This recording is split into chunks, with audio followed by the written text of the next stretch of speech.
99.1 thesportsanimal.com. I'm Eric Cain along with Josh Ward. Happy to have you guys along for the ride. Another football Zoom video. And Josh, it's been quite a week in college football.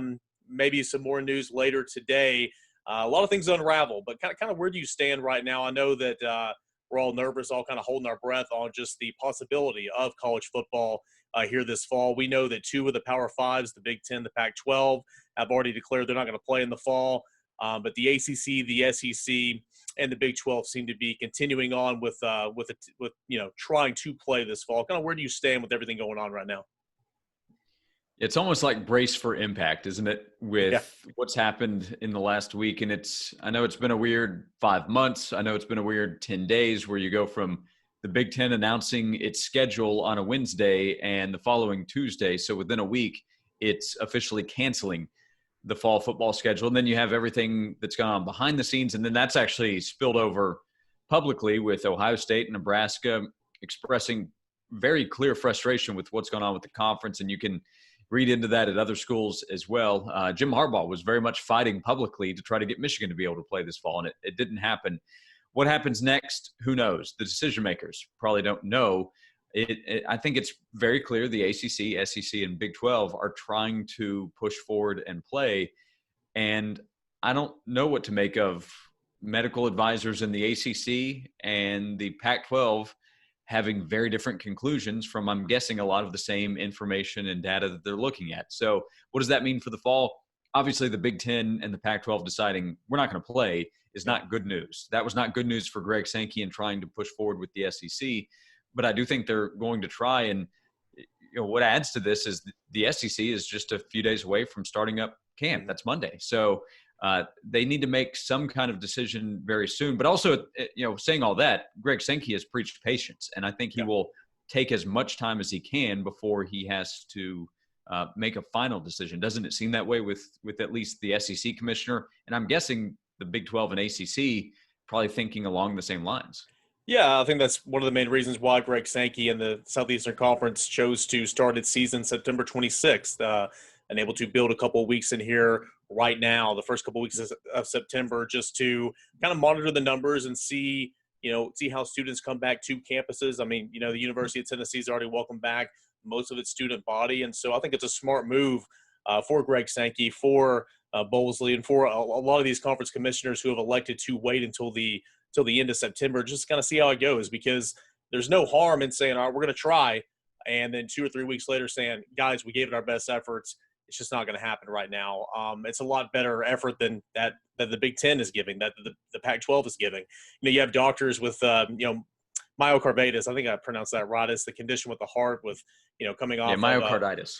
Carditis with COVID-19. Of course, you've got a doctor in Seattle that's saying that, absolutely should not play right now. You have a doctor at Duke University saying, well, we shouldn't be worrying about this. I mean, this is definitely manageable. So a lot of conflicting reports and just a whole lot of unknowns. But when you continue to see, FBS conferences continue to drop, the SoCon dropped yesterday, and, you're starting to even out the number of colleges that are going to be playing in the fall or trying to, and are going to the spring. The College Football Playoff Committee, I mean, realistically, can we have a College Football Playoff National Championship this fall with only 3 of the Power Fives? Not a legitimate one. If the 3 power conferences do play forward, could they have a champion? Sure. And then you could have a champion in the spring from 2 power conferences. Because you can't tell me Ohio State not getting a run of this in the fall is legitimate. So, yeah.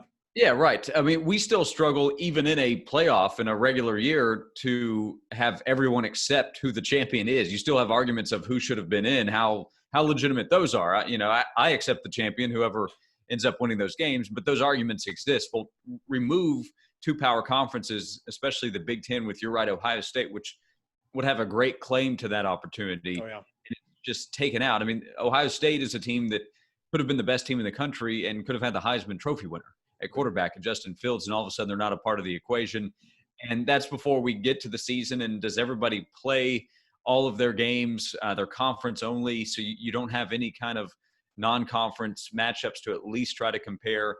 If you get to the end of the season and you've played it out, great, go play a playoff, because 1, you'll make some money.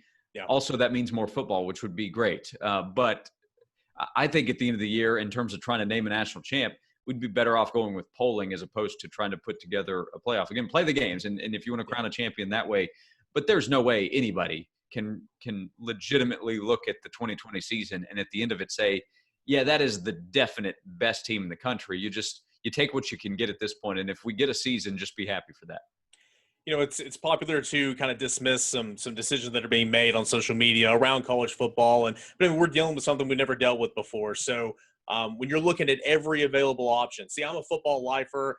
I play the sport my entire life. So when I hear the term spring football, that's just not realistic to me whatsoever. And I'll hear the arguments, and it kind of fires me up a little bit because I'm saying that you can do that in basketball, you can do that in baseball. Football, you can't do that. Now I know Jeff Brom's kind of came out with his solution to maybe how you can combat that, maybe a simulated season in the spring, a simulated season in the fall. But at the end of the day, whenever you can recoup some of that revenue you lost is what I think a lot of Power Fives are going to do. But when I say spring football, what are your initial thoughts about Ohio State giving it a run for 8 or 9 weeks in the spring, or any other Pac-12 or Big Ten school? Well, it doesn't sound likely, and I would still bet against it happening. But I do like Jeff Brom's plan. What he's trying to do, and maybe that's not exactly what you go with, but what he is trying to do, it seems to me is very clearly mitigate some of the issues you face from a physical standpoint. That's why you wouldn't play 2 full seasons. So his plan would have 18 regular season games combined, 8 in the spring, 10 in the fall. So they wouldn't play a complete fall schedule either. That would allow, once you get to the fall, more off time in between games, which I think would be a great thing. Also, less physical contact in practices in the fall before you start up the season to allow more rest and recovery. One thing I thought about on Thursday is this past spring, I know the season ended up being canceled because of COVID, but the XFL was playing, right? Yeah. And the XFL had some guys that were playing in that league to try to get an opportunity to play in the NFL. Mm-hmm. Well, I don't think anybody would have said, no, he shouldn't go play this fall because he just played. I know those are pros, but still from a physical health standpoint, would it be more challenging? Without question, playing a season in the spring. But, in the spring, you do go through spring practice and you do have multiple scrimmages that take place. And then you do get ready for a fall season that would include more games. So it would no doubt be challenging. Could they make it happen? Yes. I think they also should try to rely on more players and recognize that it's not going to be a regular year. So in those 8 games, you're trying to get more guys, more opportunity to play out there. I think those guys that typically don't get the opportunity, you're going deeper into your wide receivers and running backs to allow more opportunities, more rest. You don't pound a running back into the ground in the spring if you're going with an 8-game schedule. So I think it's doable. I also think it's going to be very challenging and probably unlikely. I would not bet on it happening. But I appreciate that Jeff Brom and maybe Ryan Day and some other coaches that they appear at least to be working harder on trying to make it happen as opposed to the actual people in charge in the Big Ten.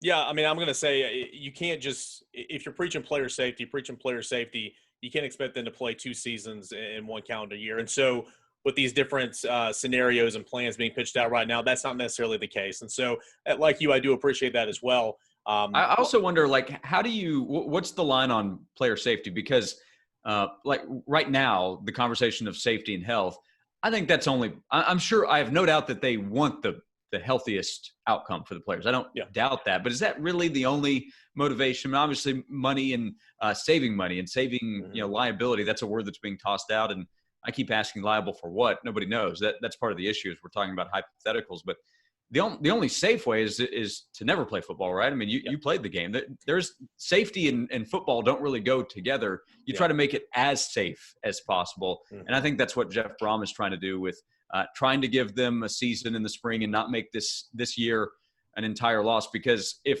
no football happens for the Big Ten in the fall or spring semester, you have a lot of guys that they're going to lose out. Not everybody's going to come back. That's pretty obvious. And if they don't make football happen this year, I keep that in mind. Guys that would be playing in the spring, some would be moving on. Seniors aren't coming back in the fall. Some of your greatest stars in college football playing that much. Yeah. So that's another reason I think it's manageable is because a spring season and a fall season, I think would actually affect a smaller number of players than we think at first. Eric Cain with Josh Ward here on 99.1 thesportsanimal.com, talking a little college football. Now let's shift our focus to Knoxville as we kind of wrap this thing up, Josh. heading on towards the intent to play a fall football season, the University of Tennessee, along with fellow SEC programs, will start fall camp. So Tennessee will hit the practice field. Unfortunately, obviously due to the coronavirus, viewing opportunities for the media, though limited to begin with, are out the door for right now. But we'll be able to get in touch with some Zoom conferences and press conferences in that nature. But looking at Tennessee, we didn't really get a whole spring to get in there. There was a couple storylines that we already talked about for the spring, but kind of what should the focus be on for Tennessee football heading into the most unusual potential football season of these guys' careers? Well, on the offensive side, I think we kind of pick up where we left off with new opportunities at wide receiver. What does that passing game look like with Jarrett Garantano coming back, I think, as the expected starter, and now having an offensive line that should be one of the best in the SEC. That's to be determined. There's the waiver question surrounding Kate Mays still, and some young linemen that need to be better players. But I think it's about the potential for a lot of players. And I say that because Tennessee has a deeper roster with players from the last couple of classes that should be able to help in bigger roles right now. Quavaris Crouch at linebacker, Ramel Keaton at wide receiver, Eric Gray at running back. Those second-year guys who's able to make the leap. Tennessee needs a number of those players too, because they didn't have a big senior class last year, but they had an impactful one, and those guys have to be replaced. So I think it's about trying to pick up where they expected to go in the spring, and that is a number of opportunities for those guys who are next in line. Kevon Bennett as a pass rusher for Tennessee. The amount of questions and storylines from a football standpoint are really kind of endless with Tennessee. Oh, yeah. Who's going to play tight end? Of course, that position was a huge question mark coming into the spring. Of course, you had Austin Pope, but you needed another one. Tennessee led the entire SEC in 2 tight end sets a season ago. Now Pope is gone indefinitely, potentially the whole season. Kristen Fant you brought up. I mean, who else? So tight end, a big storyline. Also that other inside linebacker spot. You mentioned Quavaris Crouch, outside linebacker. A number of question marks. Who's going to play safety? Who's going to play Nigel Warrior? So it should be some of these answers or some of these questions should have been answered in the spring. Unfortunately, we didn't get that opportunity. So the storylines are endless for Tennessee football heading into fall camp here 2020, and what we hope will be a 10-game regular season, and they can pour on and play some football inside Neyland Stadium at some point here in the fall. For Josh Ward, I'm Eric Cain. We're going to try to come back and make this a weekly thing throughout fall camp, especially hopefully through a football season, kind of touch base on the biggest storylines of the week for Tennessee football, but obviously a lot going on in the world of college football and right here in Knoxville, Tennessee. Again, for Josh Ward, I'm Eric Cain here on 99.1, thesportsanimal.com.